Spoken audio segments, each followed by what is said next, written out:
We move on. Kevin, this one I don't know that you have a whole lot of knowledge about, but I think it's important we bring this up. Izzy has a question about a reverse mortgage. She heard us talk about reverse mortgages on the radio show a number of weeks ago. Apparently, her mom has a reverse mortgage on her house, and she's wondering how does she, Izzy, go about buying the house? I guess if the mom wants to sell, but really the the mortgage institution that has a reverse mortgage, am I right thinking that they own the home basically because they've given money to the mom? Well, and most of the time, what they do is there'll be a first mortgage, and then there'll be a second mortgage on top of that. Uh-huh. So in the case that mom wants to sell it to a daughter, you can actually get a payoff of each Oh, under most of the products. So you can do that, but there are a number of just going back to my memory and doing some of those, some kind of bizarre, strange rules.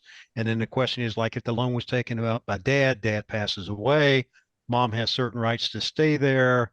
So you probably need to consult with a real estate attorney to take a look at it, but you can usually do that. And in your mind, you think, well, you sold that to a third party, you don't own it anymore.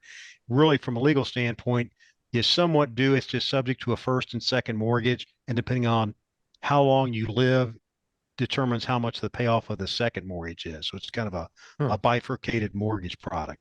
See, I don't Uh, understand that whole thing the way it works, which is what worries me because I think it could be problematic for anybody in knowing the ins and outs of a reverse mortgage, right? it does work well for certain people, but Yeah. it's kind of like an annuity product where you use the equity in your home for the annuity. Uh, Unless it's changed, it's a lot of paperwork. It's Hmm. pretty fee intensive, but it does work well in certain situations where that's all you've got, and you have Social Security and you've got some medical expenses. It it does work for some people. All It right. it does have a bad name just because you don't want someone stripping equity out of your mom's property. Yeah. So. Izzy, I hope that helps you.